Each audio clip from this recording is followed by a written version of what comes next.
నమస్తే welcome to our channel.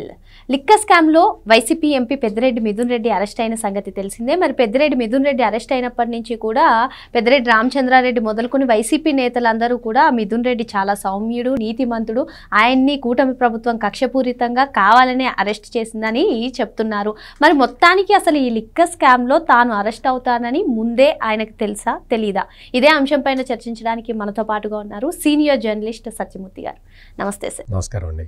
Liquor scam లో Mithun Reddy arrest అయ్యారు సార్. మరి మొత్తానికి మిథున్ రెడ్డికి ఈ లిక్కర్ స్కామ్ లో ఇన్వాల్వ్మెంట్ ఉందని చెప్పి చాలా రోజుల నుంచి సిట్ చెప్తూనే ఉంది.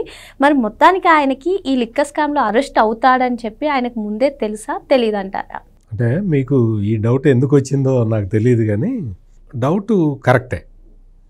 అసలు పెద్దిరెడ్డి మిథున్ రెడ్డికి ఈ లిక్కర్ స్కాండల్తో సంబంధం ఉందా లేదా అనేది ఒక పాయింట్. లిక్కర్ స్కాండల్తో సంబంధం ఉంటే కదా పోలీసులు అరెస్ట్ చేస్తారు అన్న భయం ఉండేది. ఇప్పుడు సంబంధం లేని వాడిని ఎందుకు అరెస్ట్ చేస్తారు? చెయ్యరు కదా. అంటే పెద్దిరెడ్డి మిథున్ రెడ్డి అసలు నాకేం తెలీదు,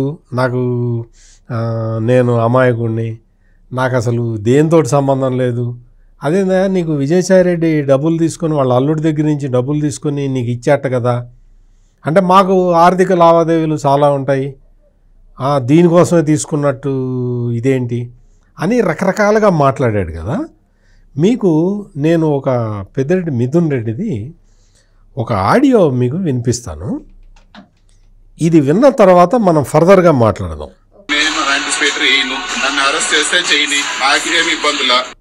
విన్నారు కదా,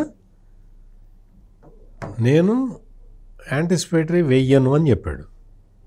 ఎందుకేసావు? యాంటిసిపేటరీ బెయిల్కి నేను అప్లై చెయ్యను అని పెద్దిరెడ్డి మిథున్ రెడ్డి చెప్పాడు. ఇప్పుడే కదా మీరు విన్నారు. ఒక కేసు కాదు 20 కేసులు అయినా సరే 20 కేసులన్నీ వేసుకొని నేను యాంటిసిపేటరీకి అప్లై చేయను అన్నావుగా, చేసావా లేదా? సుప్రీంకోర్టు దాకా వెళ్ళావా లేదా? సుప్రీంకోర్టు నీకు యాంటిసిపేటరీ బెయిల్ రిజెక్ట్ చేసిందా లేదా? ప్లస్ అదిగాక ఇప్పుడు ఈ వీడియో ఎప్పుడో మాట్లాడింది, ఇప్పుడు మాట్లాడింది కాదు. అంటే నిన్న మొన్న అరెస్ట్ కావడానికి ముందు మాట్లాడింది కాదు. ఇది ఎప్పుడో చాలా రోజుల కిందట మాట్లాడింది. ఈ వీడియో ఇప్పుడు బయటకు వచ్చింది. అంటే నీకు లిక్కర్ కుంభకోణంతో నీకు సంబంధం లేకపోతే నీకు అసలు అరెస్ట్ భయం ఎందుకు కలిగింది? చెప్పాడు కదా, నేను అరెస్ట్ అయినా ఏం పర్వాలేదు, మా బాబాయ్ ద్వారకానాథ్ రెడ్డి అన్ని చూసుకుంటాడని చెప్పావా లేదా? అంటే నీకు తెలుసు కదా ముందరే అరెస్ట్ అవుతానని. ఎట్లా తెలుసు? నువ్వు కుంభకోణంలో లేకపోతే నిన్ను పోలీసులు ఎందుకు అరెస్ట్ చేస్తారు? అంటే పోలీసులు అరెస్ట్ చేస్తారు అని నీకు తెలిసింది అంటే దాని అర్థం ఏంటి? నీకు కుంభకోణంతో సంబంధం ఉందా కదా. సార్, మిథున్ రెడ్డి వైఖరి మొదటి నుంచి కూడా ఆ విధంగానే ఉంది సార్. అసలు నోటీసులు ఇవ్వకుండానే సుప్రీంకోర్టుకు అప్రోచ్ అవ్వడం, ఇప్పుడు ఈ వీడియో వినడం ఏంటి అసలు? అంటే తన ఇన్వాల్వ్మెంట్ ఉందనే ఈ విధంగా భయపడుతూ వచ్చారు. ఖచ్చితంగా అసలు నీకు ఎక్కడ ఛార్జ్ షీట్లో అతని పేరు లేదు, పేరు లేనప్పుడే కోర్టుకు వెళ్ళాడు. నీకు ఛార్జ్ షీట్లో నీ పేరు లేదు కదా, నువ్వెందుకు భయపడుతున్నావు అని అడిగింది కోర్టు. అడిగితే ఛార్జ్ షీట్లో పేరు లేకపోయినా నన్ను అరెస్ట్ చేస్తారండి, నాకు అరెస్ట్ అంటే భయం అండి. కుంభకోణం చేసినప్పుడు భయం లేదా? వేల కోట్లు, లక్షల కోట్లు క్యాష్ ట్రాన్సాక్షన్స్ చేసినప్పుడు నీకు భయం కలగలేదా? నీకు పోలీసులు అరెస్ట్ అంటే భయమా? నువ్వు మొత్తం యాంటిసిపేటరీ బెయిల్కి అప్లై చేసినప్పుడు నీకు కేసులు లేదండి, ఇంకా పెట్టలేదు మేము అని చెప్పినప్పుడు నువ్వు మళ్ళీ కోర్టుల చుట్టూ తిరుగుతూనే ఉన్నాడు. నీకు మొత్తం సుప్రీంకోర్టు దాకా వెళ్ళే వరకు సిట్ పోలీసులు నిన్నేమి ఆపలేదు, నిన్నేది అరెస్ట్ చేయలేదు. ఎప్పుడైతే సుప్రీంకోర్టు నీ యాంటిసిపేటరీ బెయిల్ ఇవ్వటానికి రిజెక్ట్ చేసిందో అప్పుడు అరెస్ట్ చేశారు. అప్పుడు అరెస్టు చెయ్యటం అనేది ఇది అక్రమ అరెస్టు అని జగన్మోహన్ రెడ్డి చెప్తున్నాడు. అక్రమ అరెస్ట్ ఎట్లా అవుతుంది జగన్మోహన్ రెడ్డి?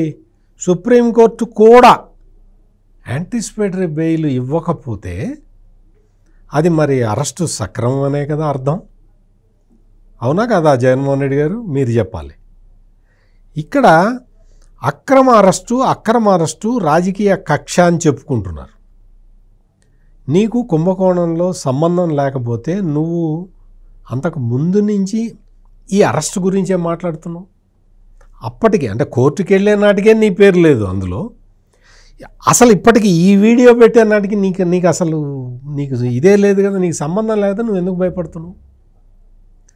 ఇక్కడ మనం ముఖ్యంగా గమనించాల్సింది ఏంటి అంటే, ప్రతిరోజు ఒక్కొక్క కొత్త వైసీపీ నాయకుడు బయటకు వచ్చి మైక్ ముందరకు వచ్చి వాళ్ళు కొత్త కొత్త ఆర్గ్యుమెంట్లు తీసుకొస్తూ ఉన్నారు. కొత్త కొత్త ఆర్గ్యుమెంట్లు. గవర్నమెంటు డిపోలలో మద్యం అమ్మితే కుంభకోణం ఎట్లా ఉంటుంది అని అడుగుతున్నారు. ప్రధానమైన పాయింట్ ఈ మధ్యకాలంలో వైసీపీ నాయకులు జగన్మోహన్ రెడ్డి దగ్గర నుంచి ప్రతివాడు చెప్తున్నది ఇదే. ప్రతివాడు ఇదే చెప్తున్నాడు ఆర్గ్యుమెంట్. ప్రైవేటు వాళ్ళు అమ్మితే కుంభకోణం జరుగుతుంది కానీ గవర్నమెంట్ వాళ్ళు అమ్మితే కుంభకోణం ఎట్లా జరుగుతుంది అని మొత్తం సజ్జల రామకృష్ణారెడ్డి కూడా మొన్న అదే ఇచ్చేశాడు.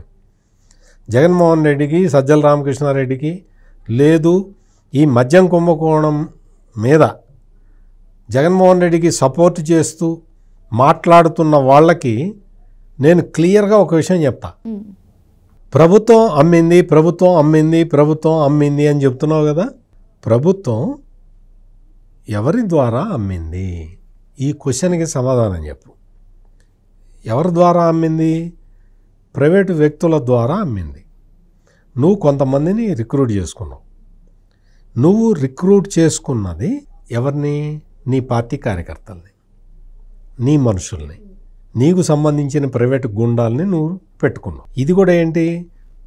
నువ్వు కుంభకోణం జరగటానికి ఆస్కారం లేని పరిస్థితి ఎప్పుడు ఉంటుంది అంటే, నువ్వు బెవరేజ్ కార్పొరేషన్ ద్వారా ఓ రిటర్న్ టెస్ట్ పెట్టి తర్వాత ఇంటర్వ్యూలు పెట్టి ఈ తీసుకునే వాళ్ళకి అకౌంటెంటు మేనేజరు అనే పోస్టులు పెట్టి వాళ్ళకి ఎడ్యుకేషన్ క్వాలిఫికేషన్స్ పెట్టి నీ రిటర్న్ ఎగ్జామ్లోనో లేకపోతే ఇంటర్వ్యూలోనో మార్కులు వచ్చిన వాళ్ళకి సెలెక్ట్ అయిన వాళ్ళని తీసుకొని గవర్నమెంట్ రోల్స్లో వాళ్ళని పెడితే అప్పుడు పెట్టి వాళ్ళ ద్వారా ఈ మద్యం అమ్మితే అప్పుడు ప్రభుత్వం అమ్మినట్టు అవుతుంది. జగన్మోహన్ రెడ్డి, నువ్వు గవర్నమెంటు షాప్ ఒక్కటి గవర్నమెంట్ది పెట్టి షాపులో పనిచేసే వాళ్ళని నీ పార్టీ వాళ్ళని నీ మనుషుల్ని పెట్టి నువ్వు మద్యం అమ్మితే గవర్నమెంట్ అమ్మినట్లు ఎట్లా అవుతుంది?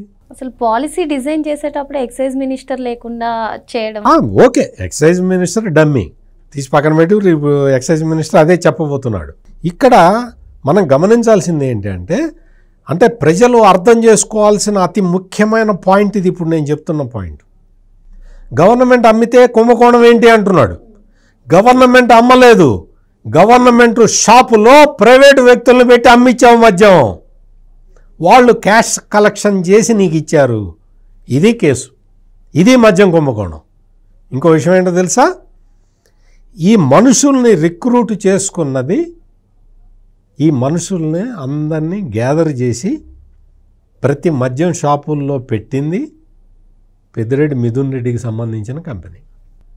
పెద్దిరెడ్డి మిథున్ రెడ్డికి సంబంధించిన అవుట్సోర్సింగ్ కంపెనీ ద్వారా వీళ్ళందరినీ తీసుకున్నారు. అంటే ఏంటి జగన్మోహన్ రెడ్డి, ఈ మద్యం కుంభకోణంలో ప్రభుత్వమే అమ్మితే కుంభకోణం ఎక్కడా అని అడుగుతున్నావు కదా. మరి నీ మనుషుల్ని పెట్టుకొని నువ్వు అమ్మితే మరి కుంభకోణమే కదా. అంటే చాలా కన్విన్సింగ్గా చెప్పబోతూ ఉన్నారు వాళ్ళు, చెబుతూ ఉన్నారు. మేము గవర్నమెంట్ పాలసీ, గవర్నమెంట్ షాపులు పెడితే కుంభకోణం ఎట్లా జరుగుతుంది, ప్రైవేటు వాడైతే కుంభకోణం జరుగుతుంది అని. మద్యంలో ప్రైవేటు వాడైతే కుంభకోణం జరగదు. ఎందుకో తెలుసా? మార్కెట్లో ఏ డిమాండ్ ఉంటే ఆ బ్రాండ్ అడుగుతాడు, ఆ కంపెనీ బ్రాండ్ అడుగుతాడు వాడి వ్యాపారం కోసం. ప్రముఖ కంపెనీలు ఏవి కూడా నీకు లంచాలు ఇవ్వడానికి సిద్ధంగా ఉండవు. అన్ని మల్టీనేషనల్ కంపెనీలు. వాడికి అంత డిమాండ్ ఉంటే నీ దగ్గరికి వచ్చి ముడుపులు ఎందుకు ఇస్తాడు? అందుకని నువ్వేం చేసావు? మల్టీనేషనల్ బ్రాండ్స్ని రానివ్వకుండా, దగ్గరికి రానివ్వకుండా నీ బ్రాండ్లు తయారు చేసుకొని నువ్వు అమ్ముకున్నావు. నీ బ్రాండ్లు, బ్రాండ్లు తయారు చేసి అమ్మావు. అదే కుంభకోణం. ఆ కుంభకోణం మొత్తం పెద్దిరెడ్డి మిథున్ రెడ్డి మొత్తం దగ్గరుండి చేయించాడు, డబ్బులన్నీ జగన్మోహన్ రెడ్డికి అప్పగించాడు. స్థూలంగా ఇది మద్యం ముడుపుల కేసు. ఈ కేసుకు సంబంధించి పెద్దిరెడ్డి మిథున్ రెడ్డి ఇప్పుడు ప్రస్తుతం రిమాండ్ ఖైదీగా జైల్లో ఉన్నాడు. ఇక్కడ మనం ముఖ్యంగా గమనించాల్సింది ఏంటంటే ఈ పెద్దిరెడ్డి మిథున్ రెడ్డికి ముందు నుంచి తెలుసు తను అరెస్టు కాబోతున్నాను అని. ఈ రోజున అకస్మాత్తుగా చేసింది లేదు, ఏదో పోలీసులు వెళ్ళి బలవంతంగా ఆయన ఈడ్చుకొని వచ్చి జైల్లో కూర్చోబెట్టింది లేదు. అంటే ప్రభుత్వం కక్ష సాధింపు చర్యలు అయితే అట్లా చేస్తారు. ఇది న్యాయబద్ధంగా చట్టబద్ధంగా జరిగిన అరెస్టు. అందుకని దయచేసి ప్రజలందరూ కూడా ఈ విషయం అర్థం చేసుకోవాలి. వైసీపీ నాయకులు దీన్ని అర్థం చేసుకోరు. వైసీపీ నాయకులు దీన్ని పక్కదోవ పట్టించేలాగా చేస్తారు. కానీ ప్రజలు అర్థం చేసుకోవాలి, పెద్దిరెడ్డి మిథున్ రెడ్డికి ఈ కుంభకోణంతో సంబంధం ఉంది కాబట్టే మొదటి నుంచి అరెస్టు తప్పించుకోవటానికి రకరకాల ప్రయత్నాలు చేస్తున్నాడు. ఎన్ని ప్రయత్నాలు చేసినా పోలీసులు అరెస్టు చేస్తారనే విషయం ఆయనకి ముందరే తెలుసు. మరి మొత్తానికి పెద్దిరెడ్డి మిథున్ రెడ్డికి ఈ స్కామ్లో ఇన్వాల్వ్మెంట్ ఉందని తనకు ముందే తెలుసని, అందుకే అరెస్ట్ చేస్తారనే భయంతో ఆయన ఉన్నారని, ఇకపోతే జగన్మోహన్ రెడ్డితో మొదలుకొని వైసీపీ కీలక నేతలందరూ కూడా చేస్తున్నటువంటి గవర్నమెంట్ ఎందుకు ఈ స్కామ్కి పాల్పడుతుంది, గవర్నమెంట్ షాప్స్లో అమ్మితే ఈ స్కామ్ ఎలా జరుగుతుందని ప్రశ్నిస్తున్నారు. దానికి సమాధానంగా సార్ గవర్నమెంట్ షాపుల్లో ప్రైవేట్ వ్యక్తులను పెట్టించి, అదే వైసీపీ కార్యకర్తలను పెట్టించి ఈ స్కామ్కి తెరలేపారని చెప్పి చెప్తున్నారు. మరో అంశంతో మళ్ళీ కలుద్దాం. Thank you sir. నమస్కారం.